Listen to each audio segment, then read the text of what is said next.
श्रुतिस्मृतिपुराणानामालयं करुणालयं नमामि भगवत्पादं शङ्करं लोकशङ्करम्। जगद्गुरु कोटिलिंगेश्वर वीरभद्रमाత పాదపద్మములను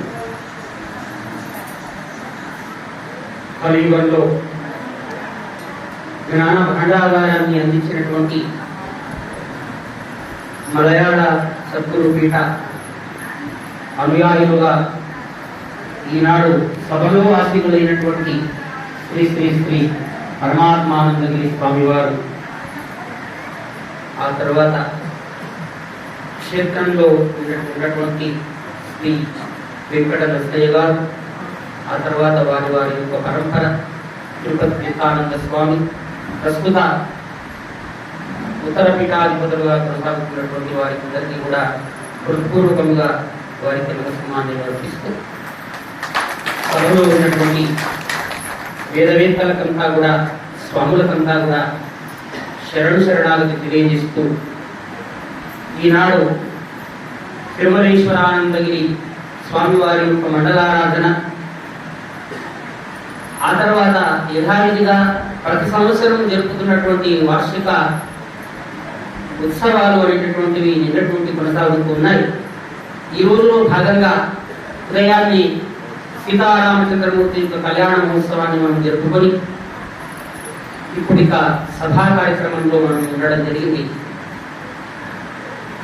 భక్తులందరికీ కూడా ఒక మనవి, మనమందరం కూడా కలియుగంలో కలవు స్మరణాన్ ముక్తి, అంటే ఈ కలియుగంలో మనం వచ్చినాము అంటే కేవలము యజ్ఞయాగాదుల ద్వారా కాకుండా క్షణికమైనటువంటి జీవితం కాబట్టి, ఈ క్షణికమైనటువంటి జీవితంలో నిత్యము సర్వకాల సర్వావస్థల యందును కూడా పరమాత్మ యొక్క నామస్మరణం చేస్తూ మన తెలుసో తెలియకనో అజ్ఞానంతో జ్ఞానంతో చేసినటువంటి పాపకర్మలన్నింటినీ కూడా గురుసేవా దురంధరులై గురుసేవలో పాల్గొని గురుమూర్తి యొక్క కరుణాకటాక్షముల చేత ఆ పాపములను పరిహారం చేసుకొని పరమాత్ముని విడిచిపెట్టకుండా ఉండేటటువంటి హరినామ సంకీర్తనాన్ని చేస్తూ మోక్షమును పొందగలిగినటువంటి ఆశ్రమమే రాజయోగం. ఆ రాజయోగ ఆశ్రమమే ఈ సీతారామాంజనేయ ఆశ్రమం అని మీ అందరికీ కూడా అన్ని యోగాలలో కంటే రాజయోగమే ఉన్నతమైనది, శ్రేష్టమైనది అని ఎందుకన్నారు అని అంటే, అన్ని యోగాలలో కంటే చాలా ఉత్కృష్టమైనటువంటిది సన్యాసాశ్రమం. అది అందరికీ కూడా సాధ్యం కాదు. అది కారణ జన్మలై ఉండాలి, గత జన్మలో యోగ భ్రష్టులై అయినా ఉండాలి, లేకపోతే ఆ యొక్క గురుదేవుల యొక్క తీవ్రమైనటువంటి అనుగ్రహం అన్నా ఉండాలి. ఈ కలియుగం లోపల తీవ్రమైనటువంటి ఒక వైరాగ్యం అన్నా రావాలి. అలా వస్తేనే గాని సన్యాసాశ్రమం అనేటటువంటిది మనకు దొరకదు, అది లభించదు.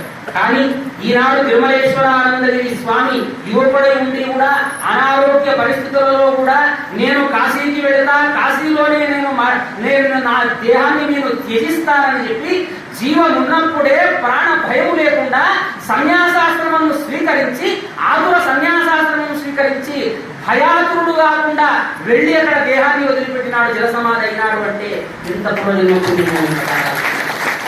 అందుగురించే అంటారు, ఏమని అంటే మీరు బాగా గమనించండి, ఏంటంటే ఈ ప్రపంచం లోపల శతవర్షముల దాకా మితము ఎగిరిగాని నమ్మరాదా మాట నెమ్మనమున బాల్యమందో మంచి ప్రాయమందో లేక ముదిమి అందో లేక ముసలి అందో ఉలనో అడివినో ఉలక మధ్యములను ఎప్పుడో ఏ వేళనో చీవి వెరుడకు ఎప్పుడు ఏ సమయం లోపల ప్రాణం పోతుందో ఎవరికి తెలియదు. కాబట్టి ప్రాణోత్కరణమైనటువంటి సమయం లోపల ఎవరైతే గురుపాద ద్వంద్వములను దగ్గరికి వెళ్ళి గురుపాద ద్వంద్వములను సేవించి గురుపదేశాన్ని ఎవరైతే పొందుతారో అటువంటి వారి యొక్క జన్మ సంజన్మం చెప్పినారు. ఆ విధంగానే కొనసాగింది. అంతేకాదు, కేవలం గురుపాదములను సేవించినంత మాత్రమున, గురుపదేశం పొందినంత మాత్రమున మోక్షం రావడానికి అవకాశం కూడా లేదు. మీరు బాగా గుర్తుపెట్టుకోండి. అందుగురించే ఈనాడు దేవుడు ఉన్నాడా లేడా అనేటటువంటి ఒక భ్రమలోపల మనం తిరుగుతూ ఉన్నాము. అసలు ఆ దేవుడిని కొలవాలా, ఈ దేవుడు కొలవాలా, ఆ విగ్రహాన్ని కొలవాలా, ఈ విగ్రహాన్ని కొలవాలా, ఆ గురువు కొలవాలా, ఈ గురువు కొలవాలా అనేటటువంటి ఒక సంశయాత్మకమైనటువంటి బుద్ధిలో మనం పడిపోయినాము. అమ్మగారు ఒక మాట చెప్పడం జరిగింది. అమ్మగారు ఒక మాట అన్నాడు. ఏమని అంటే, ఉన్నడు లేడనుచు మరి ఊహలు సలుపుచు నుండనేల, ఉన్నడు లేడనుచు మరి ఊహలు సలుపుచు నుండనేల, నీ కన్నను వేరు లేడు పరమాత్ముడనంతుడనాలి, వానిలో సన్నిధి చేరుమను చెప్పుడు సద్గురుమూర్తిగా పొదజేయుచు తిన్నగా మోక్షబంధుమని తెలుపెదవెప్పుడు వీరధర్మయ అని అమ్మగారి పేరు అమ్మగారి పొదలను నేను చెప్పండి. ఉన్నడు లేడు అనేటటువంటి ఊహలతో భ్రమించి అటు దగ్గర ఆ గురువు దగ్గరికి కొన్ని రోజులు వెళ్ళి ఈ గురువు దగ్గరికి కొన్ని రోజులు వెళ్ళి అక్కడ సగం తెలుసుకోలేక ఇక్కడ సగం తెలుసుకోలేక అసలు దేవుడు ఉన్నాడా లేడా అనేటటువంటి సంశయాత్మకమైనటువంటి మనసులో పడి ఉండకండి. నీకన్నను వేరు లేడు పరమాత్ముడనాది, నీకంటే వేరు లేడు పరమాత్ముడు, నీ లోపలనే పరమాత్ముడు ఉన్నాడు. నీలో ఉన్న పరమాత్ముడిని నీవు శ్రవణ మనన నిధ్యాసముల ద్వారా, క్షమాది శక్త సంపత్తి ద్వారా, నిత్యానిత్య వస్తు వివేకము ద్వారా నీవు తెలుసుకొని నీవు సాధించి నీవు శోధించడానికి నీ లోపలనే పరమాత్ముడు ఉన్నాడు అని చెప్పి సద్గురుమూర్తిగా బోధచేయుచు, సద్గురుమూర్తిగా నిన్ను నీ యొక్క దుర్గుణాలను దూరం చేసి జ్ఞానం అనేటటువంటి కక్కవిచ్చి కామ క్రోధ లోపమోహములను మన ధ్వంసం చేయడానికి గురువులుగా వచ్చినటువంటి వారందరూ కూడా గొప్పవారి. వారెప్పుడు మోక్షము పొందడానికి మనందరికీ కూడా ఈ జ్ఞానాన్ని అందిస్తూ ఉంటారు. కిన్నగా మోక్షమందు అని తెలిపెదవెప్పుడు వీరధర్మయ అని అమ్మవారిని శతకంలో నేను చెప్పడం జరిగింది. అది ఈ సమయంలో అమ్మవారు నాకు గుర్తు చేశారు. కాబట్టి ఒకటి గుర్తు పెట్టుకోండి, అమ్మలంతా కూడా వచ్చినారు. అమ్మ కేవలం బోధ అంటే బాగా గుర్తుపెట్టి ఏదో పాదసేవ చేసినాము, ఏదో షోడశోపచార పూజ చేసినాము. ఇప్పుడు నాన్నగారు చెప్పినారు ఏమంటే షోడశ సంస్కారాలు చేస్తారు. ఈ శరీరానికి 16 సంస్కారాలు చేస్తారు. గృహస్థాశ్రమంలో ఉన్న ఎక్కడున్నప్పటికీ కూడా ఆ 16 సంస్కారాలు సన్యాసాశ్రమంలో షోడశ గురువులకు ఈనాడు చేస్తున్నారు. ఇటువంటి పూజా భావాన్ని, ఇటువంటి పూజా యొక్క కార్యక్రమాన్ని కొన్ని కోట్ల జన్మల పుణ్యం ఉంటే కానీ చూసే భాగ్యం మనకు కలగదు అని చెప్పి మీ అందరికీ కూడా అంటే సాక్షాత్తు గురువుగా అంటే ఒక గురువుకు మనము గురువే సర్వలోకానాం విషజే భవలోకినాం నిరయే సర్వ విద్యానాం దక్షిణామూర్తయే నమః అని ఆనాడు శంకరాచార్యుల వారు అన్నారే. మరి మేధా దక్షిణామూర్తి అవతారమైనటువంటి ఆ సన్యాసం లోపల అన్ని వదిలిపెట్టి జ్ఞానము కొరకు, అహింస కొరకు, ధర్మము కొరకు మన సనాతనమైన సాంప్రదాయాన్ని జ్ఞానంలో ఉన్న వారికి, అజ్ఞానంలో ఉన్న వారికి, అమాయకులకు, పామరులకు అందరికీ కూడా బోధ చేయడానికి ఆ యొక్క ఇంద్రియ నిగ్రహం కలిగి ఉండి శరీరాన్నే అర్పణ చేసినటువంటి ఆశ్రమం సన్యాసం వంటి మీ అందరికీ కూడా అటువంటి సన్యాసానికి కాషాయ జెండాకు జై జై జై కారాలు చేసినటువంటి దేశము భారతదేశం అని సభాముఖంగా మీ అందరికీ కూడా నేను తెలియజేసుకుంటూ ఉన్నాను. అందుగురించే భారతదేశంలో యోగులు, పుణ్యాత్ములు అన్ని ఎందరెందరో మహానుభావులు ఈ గడ్డ పైన నివసించినారు. ఈ గడ్డ పైన అటువంటి శక్తి ఉన్నది. ఆ శక్తి ఉన్నది కాబట్టే ఈనాడు ఆశ్రమాలన్నీ కూడా ఇంత బలంగా నడుస్తూ ఉన్నాయి, అంత బ్రహ్మాండంగా నడుస్తూ ఉన్నాయి. కాబట్టి మీరు గుర్తుపెట్టుకోండి, 3 విషయాలు ఇక్కడ ఉన్నటువంటి వాళ్ళందరికీ కూడా నేను తెలియడానికి నేను ప్రయత్నం చేస్తాను. ఏమంటారు అని అంటే దానేన భోగి భవతి, మీరు భోగంలో ఉన్న సంతోషం, మీరు సంసారాన్ని సత్యధర్మంలో మీరు రామలక్ష్మణులు అయ్యో సీతారాముల్లాగా ధర్మ కార్యాలను నిర్వహిస్తూ మీరు సంసార జీవితం గడిపినా దానేన భోగి భవతి, నీవు దానం చేసినట్లయితే ఐశ్వర్యవంతుడు కాగలుగుతావు.